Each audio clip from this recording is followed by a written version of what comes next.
Hello friends, welcome back to my video. આજે રસ્તો આવી રહ્યો છે, સાણંદથી આવી રહ્યો છે અને સાણંદથી એ રસ્તો ઘુમા બોપલ બાજુ જઈ રહ્યો છે અને તમને ત્યાં તેના ટર્નિંગ ઉપર ઘુમા સ્મશાન ગૃહ દેખાશે. ઘુમા સ્મશાન ગૃહની એક્ઝેક્ટ બાજુમાં એક રસ્તો જઈ રહ્યો છે સીધો, જે એક ફ્લાયઓવરને ટચ કરે છે. હવે આ ફ્લાયઓવર એકચ્યુઅલી ક્યારે બન્યો એનો મને કોઈ આઈડિયા નથી. આ ફ્લાયઓવર કોણે બનાવ્યો, ક્યારે બન્યો, એના કોન્ટ્રાક્ટર કોણ હતું, કેટલા ટાઈમમાં બન્યો, કેટલા બજેટમાં બન્યો, એનું લોકાર્પણ કોઈ રાજનેતાએ કર્યું નથી કર્યું, કંઈ જ ખબર નથી. પણ આ જે ફ્લાયઓવર બ્રિજ બન્યો છે એ જ સૌથી મોટી અજાયબી છે.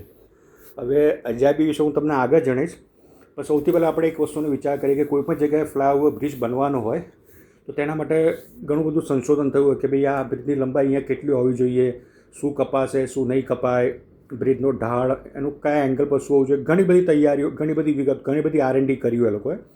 એના પછી બ્રિજ બનાવ્યો હોય. હવે આ બ્રિજ હું તમને કઈ રીતે સમજું, હવે આ બ્રિજની ખાસિયત કહું કે શું કોઈ ખબર નથી પડતી. બ્રિજ બનાવ્યો છે ઘણો સારો, તમે જોઈ શકો છો વિડીયોમાં.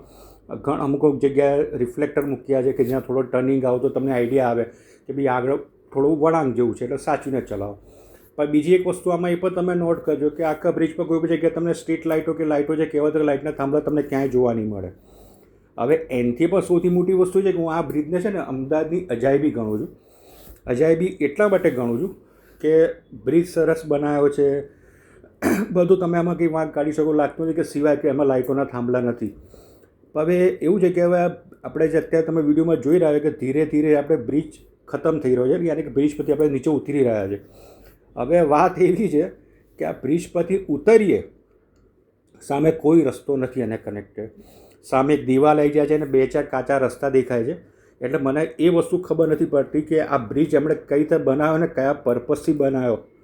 કારણ કે હવે તમે અહીંયાથી ટર્ન મારશો એટલે પાછા તમે એ જ બ્રિજ પર ચડી જશો અને પાછા તમે જ્યાં હતા ત્યાં પહોંચી જશો. એટલે તમે વિચારજો કે આ બ્રિજ કયા કારણથી બનાવ્યો છે અને કેમ બનાવ્યો હશે. Thank you.